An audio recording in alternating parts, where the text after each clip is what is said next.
on. Okay. All right. So welcome to Thursdays with Culture Talk.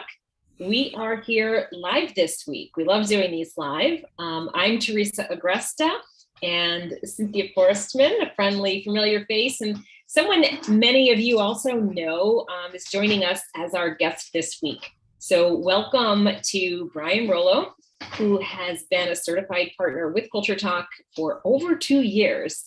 And this has been fantastic to watch this journey unfold. And so, as we've grown our business and the use case for Culture Talk, Brian's been along and sharing and helping us to grow, and also growing his own consulting business. So Brian has Brian Rollo Consulting, and he is a phenomenal speaker, a leadership coach, and a culture consultant. He's also an author. You can see behind him his book, which was released. When was that? Did it come out, Brian? Almost a year ago, almost exactly a year ago. It was last fall. Okay, awesome. So the 10 Habits of Highly Successful Leaders. Did I get the title correct? Close. Okay. Tell us about your book and about your consulting business. And I can't wait to talk a little bit more about the ways in which Culture Talk has been part of those things. Yeah, thank you. It's a pleasure to be here. It has been a couple of years we've been working together with Culture Talk, and it's gone by in the blink of an eye. And it's a little pandemic in there. A little pandemic in the middle to make things interesting. And it's been a great journey. So thank you for having me here. Yeah, absolutely. So in order for people to have some context for this conversation, I would share that what I know about your background, that you spent 30 years plus or minus in the financial services. Now, I'm looking at you thinking there's no way. I was thinking the same. But lots of experience and strength in financial services. And I know that has brought forward clients and some work with credit unions, other financial services companies, but also not-for-profits. So tell us who you're working for and what kinds of projects are a good match for what you're doing, Brian. Yeah. So to answer your question very quickly, I was born and raised in the banking / financial services world professionally. That was my world for many, many years. And I have transitioned into my own coaching and consulting business. And again, you were there when that happened. That was an interesting time in my life as well. But so glad that I made that call. And so now I work with a lot of different clients, but still I love to work with banks and credit unions. They're not the only people I work with, but it's a strength for me, and I just find it super easy because I can very quickly understand where they're coming from. Mm-hmm. Walk the talk, if you will. Exactly. Yeah. So, going back to the beginnings, one thing that we hear a lot from new consultants and from new Culture Talk certified partners is this question around, it's almost like this chicken and egg conversation of, where do I start? Where do I start? Do I use the organizational work with a client first, or do I lean into the work with individuals and leadership development? And, I'd love to hear what your experience has shown when you're working with a client, especially where Culture Talk is a good fit. What's your starting point? The starting point for me is a conversation. So I live in both of those worlds. If you're going to focus on one or the other, it might be a little bit different. But being someone who does leadership coaching and also works on culture, I just want to have conversations initially. I want to find out what's going on in their world. What are their challenges? What's going great? Is there something they're looking to achieve? And I think that conversation is going to direct us as to what the right tool is. And I think that's the right mindset to have. Knowing you've got these tools in your tool belt, find out exactly what the project is, and then you're the expert. You can talk to your client with both of those tools and determine which one's going to be most effective for them. So kind of a flexible entry point, it sounds like. Yeah, and if I had to sum it up, I would say if I'm talking to a leader who wants to get better at their leadership skills, I'm going to go probably with an individual assessment for them and maybe their direct team. If I'm working with a leader who really wants to make their culture better, and I find out that's their primary concern, then we're going to talk about the organizational assessment. So it really depends on what's going on in their world and what goals they would like to meet. And thinking about that, like what, the things that are happening in their world, I mean, what is it about working with archetypes that makes it easy, for that entry point, whether it's on the organizational side or the individual side? What's are some of the things that you bring forward or talk about, that makes that relationship kind of unfold in an easy way? There's a couple things. One thing is that the system is not super scary to jump into because there's no good or bad. I know sometimes that can be a hesitation. Nobody wants to hear that they've got an unhealthy culture. No one wants to hear that maybe their leadership isn't working as well as it could be working. And this system is sort of a way where we're going to jump in just to find out who people are, how they're feeling in this culture. And it's really very non-judgmental. Now, we might come down the road to find out if there's some unhealthy areas or some areas we can fix. We might get to that down the road. But it's an easy starting point. It's enjoyable. Almost everybody loves doing it, even if they're skeptical in the beginning. Once I've already taken a lot of these assessments. I don't believe in them. I've heard it all. And almost to the person, everybody enjoys it by the end. It's just the way it's structured. And so once you get people in, people do enjoy it. And I think the best part is you're creating a foundation and almost teaching people a language. And I like to think about almost like a cheat code if you're a leader, because you are going to have a language that you can use to understand people intuitively in a way that you didn't previously. And they're going to have those tools as well if we do an organizational survey that can help them communicate and fit into the organization in a better way for the organization, and one that's more fulfilling for them as well. Yeah, one of the things that you used a term when we chatted that I thought was really helpful for me. It was non-manipulative. So like being able to understand them, but it's not like you're trying to backdoor a situation, but rather just create understanding. Exactly, yeah, and I think that's so important. And it's important to set those expectations because you will have potentially some hesitations from people taking the survey, right? Especially if they've been in situations where maybe they've felt taken advantage of before, which in some organizations has happened. But this is a way to come in and really just get this knowledge on what people want, how to make them happy. At the end of the day, this is what they're going to tell you, is how can I feel more fulfilled?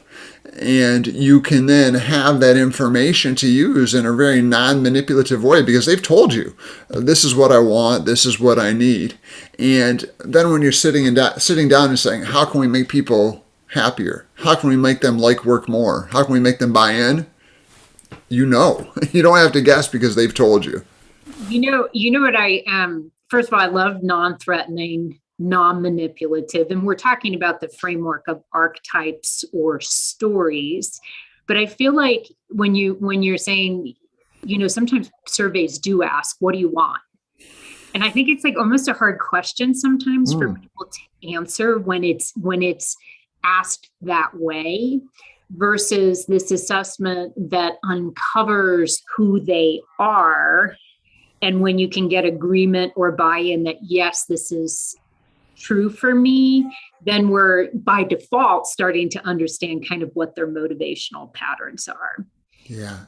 The other part I love, Cynthia, is that when we do this system, the assessment is just step one.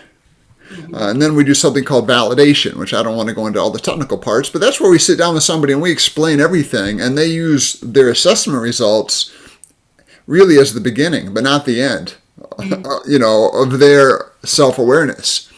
And so by the time we're done, they've decided for themselves what applies and what doesn't. It's not some computer algorithm defining them. They're going to take what we've generated and then use that to gain their own self-awareness and take what they want from it. And it almost guarantees that no matter what, when you get to the end, they're bought in. Yeah, I think sometimes we say too, unlike an assessment tool that might make people feel like they've been put in a box, instead, what it does is sort of narrow down the universe and let them emerge in a way that more fully feels like this is who I am. Yes, absolutely. Another idea that I think captures that is it's like a fingerprint.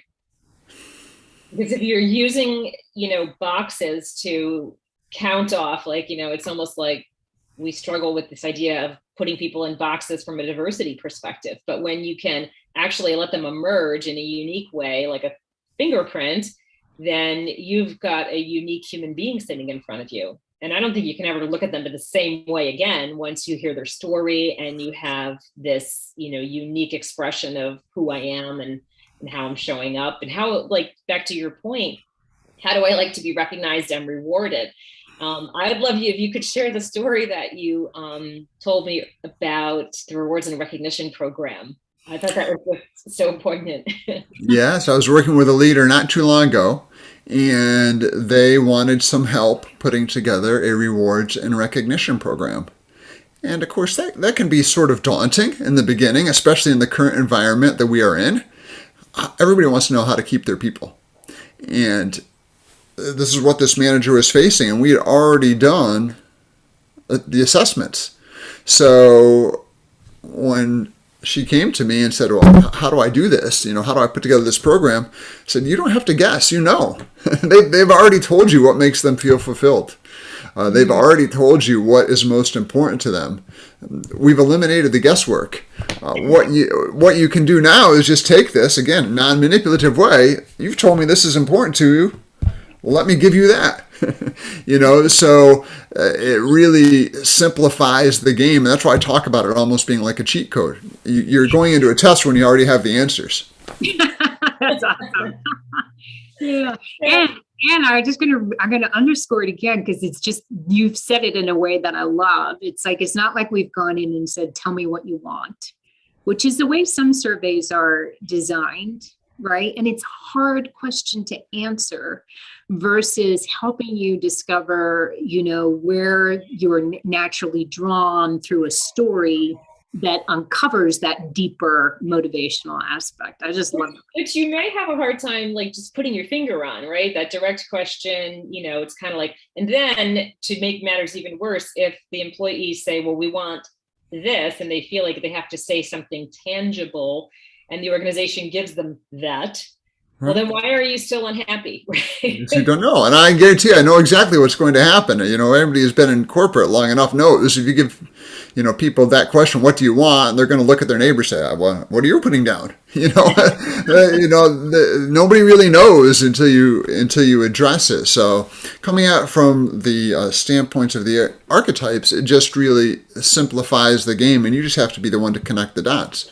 A good example in the credit union environment, which I do quite a bit of work with, the caregiver archetype is very, very prominent.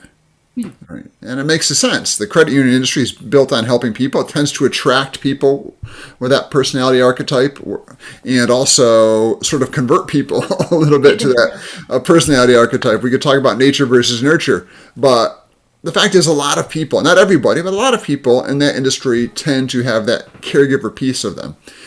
And if I'm putting together a recognition and rewards program, and I know that, again, the game becomes simple.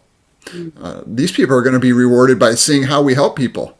They're going to be rewarded if I tell their story about how they helped a member when they were in a jam. Those are things that are going to speak to them. Yeah, and you feel it at a much deeper level, right? Absolutely. And they probably never would have written that down if we just asked them, what do you want? But as a thoughtful leader, you can take and look at this and say, I know what's important to my people. And then the question just becomes, how do we do that? How do I give that to them? I love that you both have mentioned sort of the difference between tangible and intangible, because a lot of times I think when we start a reward and recognition program, we get hung up, employers get hung up on things that are tangible, like what other credit unions are doing for their employees. And we want to outsmart them with, it becomes a lot of tangible things. Yeah. And sometimes those aren't the things that really matter. It's these intangible things around what I care about, that are going to make the difference in terms of making people feel connected to the organization. Yeah. Absolutely. And the whole point of this is to take the Culture Talk system and really define who you are. And that shouldn't be what the bank across the street is doing or what the credit union across the street is doing. That is not who you are. Right. Right? The point of this is to create an authentic culture that is uniquely you and that will reward the people that are working there and draw people like that to you. Mm-hmm. When I think about the individual work, and a lot of this conversation, is about, right, recognizing what's true for each individual. There's just so many ways that you can play it out. I mean, I'd love to hear, Brian, like the different reasons that you've brought that tool forward. You use it for different outcomes and needs, as you identify them with your clients. What are some of the ways that you've identified and used the individual work? A couple of different ways, certainly in any sort of leadership training, leadership coaching. It sets the foundation and it can't help but instill self-awareness, which is valuable. And not only that, we're going to start off with self-awareness. Any sort of leadership coaching I do, this is step one. As we're going to do the assessment, we're going to walk through the validation. We're going to get a really good feel for what your strengths are so we can lean into them. And then we're going to take an honest look to see, what's tough for you. Where are your challenges? Tender spots. Right. Where are those challenges? We all have them. And it's not a failure to admit that some things are harder for us than others. And it just creates that foundation from which we can build. And it also creates that language. We talked about the language that a leader can have with their team members. It creates a language from the coach to the leader. So we are creating a very common language in session one, which we then can use, all the way through the time that we work together. Yeah. The other way that I use it is I do quite a bit of, I just call it progress coaching. For some reason, people come to me when they're stuck.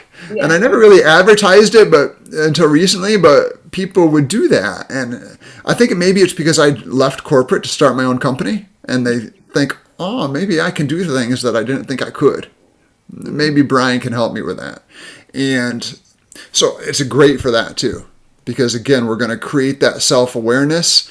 And the more you define what comes easy for you, and you really can put your finger on that, and you've got a great branding exercise for us consultants that really walks people through that process. And by the end, they're going to know what the next step is, whether it's stay where they are or go do something else.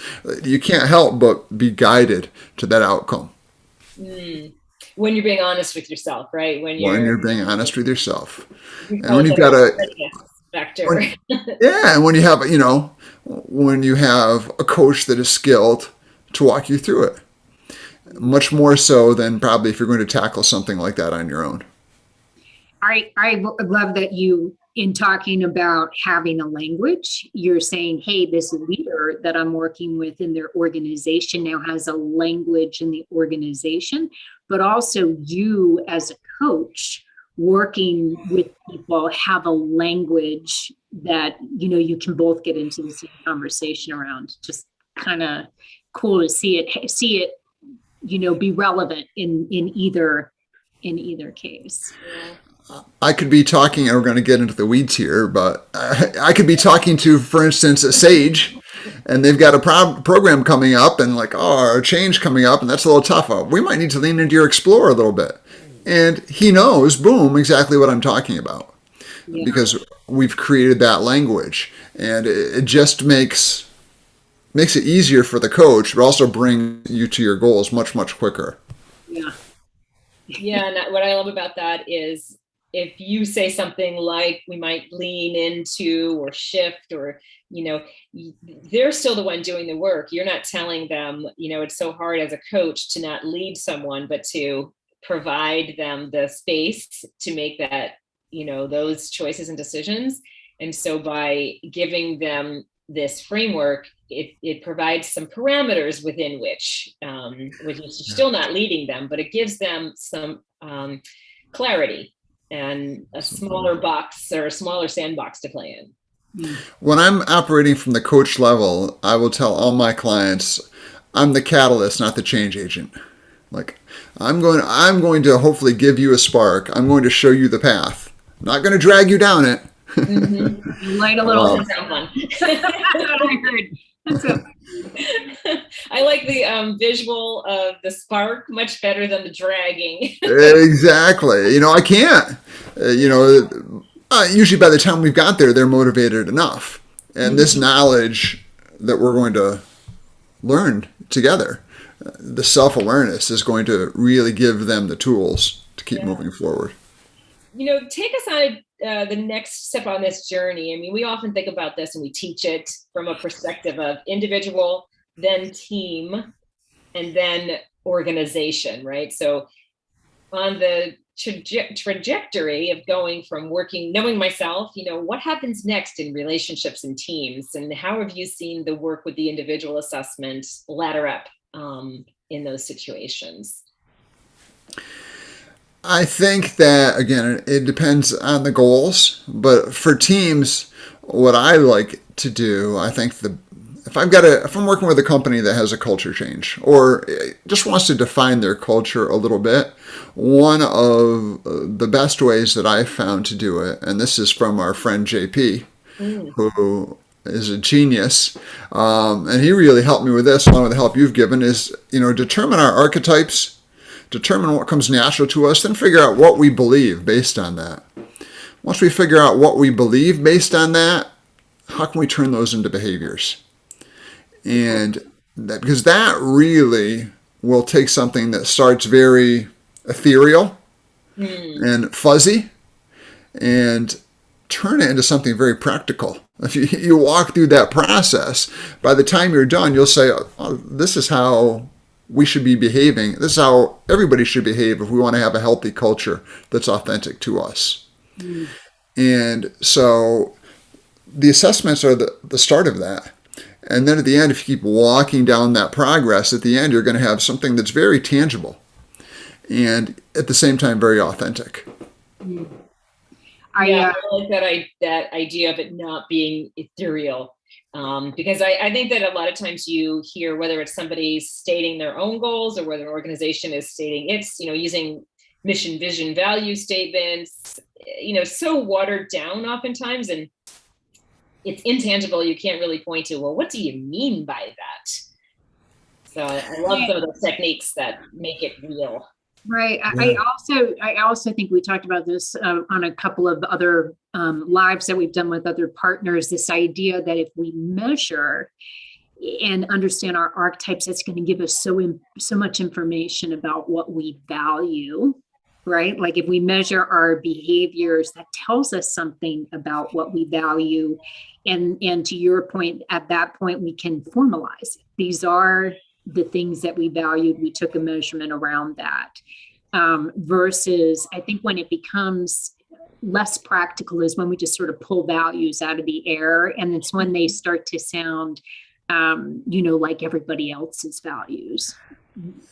Teresa and I were talking about this earlier. I think one of the things that I found, and you guys can weigh in certainly from your experience or other consultants, is that many times organizations have mission, vision, values, purpose, JP would say.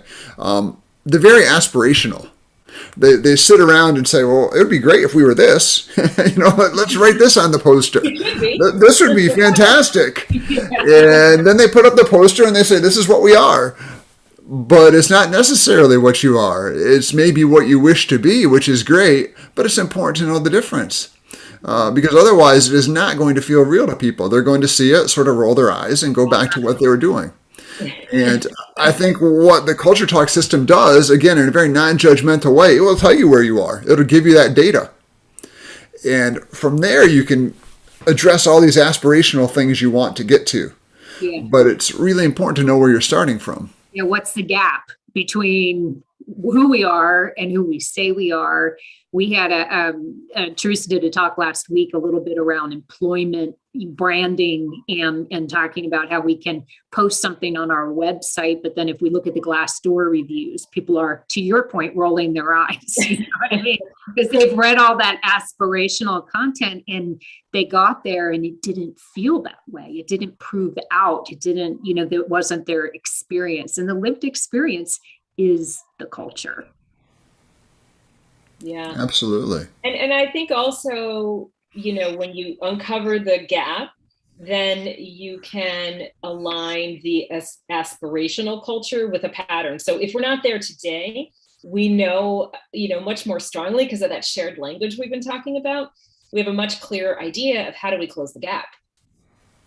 What would you need to be to get there? Exactly. What do you need to be that's different from today? And what's that look like? Mm-hmm. And that's the key point of all this. As much as I talked about the fact that I'm the catalyst, not the change agent, the bottom line is if somebody comes to me for help, like they want something different than what they're doing now. Right. There's one state that they're in, they want to get to the next state. And that's why I think it's important to, again, not be too ethereal. Now, whatever we do, it can't just be, oh, I learned something cool today. Let's go on. It feels good, right? Now what? Yeah. Like how do we make that something real that at the end of the time we're working together, you can see, oh, I was there and now we're here. Mm-hmm. Super cool. That's got to feel good as a consultant too, Brian, to see people actually I know you talk a lot about self-awareness, and I imagine like organizational awareness is a form of self-awareness, but it must feel really good when you can operate from that space of helping them see how to get to where they want to be. Absolutely. I was talking to Teresa earlier. I told her that I recently re-engaged with a client that I've done some work with over the past year or so. And the last time I did some work with them, I think, was in the spring. And we recently touched base, and they told me, well, let me send you what we're working on. And they took what we had done together and like brought it 5 steps forward. I'm like, oh, this is like the ultimate, when we gave them a tool, and it wasn't just, this is something cool that Brian came and did. It was just, it was the beginning of something that, again, once they knew the language, once they saw the goal, they could keep running with it until it comes time to come talk to me again and say, maybe you can help us with the next step. And that to me is the most rewarding thing, is when you can see somebody take what you've done and then really keep carrying that ball forward. And that's exciting. It's flexible, it's foundational, it's a starting point. And I think that's proving out as you go back and talk. Yeah. Well, what that also, brings up for me is the opportunity for your business. So it's having a great impact on their organization, but, the opportunity for them to call you back and say, all right, it's working so well, we're going to bring you back in. I think this is a third time with them, Brian, or the fourth time over the course of your relationship. Something like that. Yeah. But that's because it works. Mm-hmm. It's because it's a great set of tools, all the things we've been talking about, that when you can skillfully apply it and help them see, it's going to create the opportunity for them to change I wouldn't say easily, but it's going to, the road will be in front of them. Yeah. And then as a coach / consultant, you can, again, just help them get down that road. Awesome.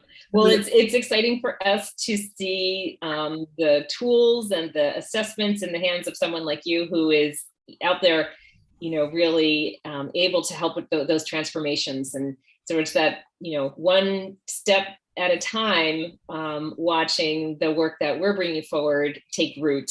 And it's really exciting to partner with someone like you. So we really appreciate that and all that you've brought to this. And if people are listening and they're stuck, if they're a leader who's stuck or they're a leader who's trying to figure out how to motivate and keep their employees, where do they reach you, Brian? Yeah, how do they find you? If you're on LinkedIn and you saw this ad, that might be the easiest way, or saw a post that brought you here. Certainly you can connect with me there. You can also go to my website, brianrollo.com. Yeah, perfect. And you can connect with me there. That'll give you my email address. You can certainly find me that way as well. Awesome. And let me just say too, thank you so much for this opportunity. If anybody out here is a consultant that's thinking about it, not only is the system great, you guys have been in my corner countless times. I'm really surprised Teresa hasn't started muting my phone calls as of yet, but she still has not done that. So I don't know how many times I just called and said, "Oh, what do you think about this?" And she's there to walk me through, and you as well, Cynthia. So yeah, really we're here. We're here to get people going until they've developed that confidence and that ability to. And then we're still here. We'd love to hear the story. So call away. Absolutely. Well, thanks for joining us, and everybody, we'll see you again next week. Have a beautiful weekend. Bye-bye. Bye.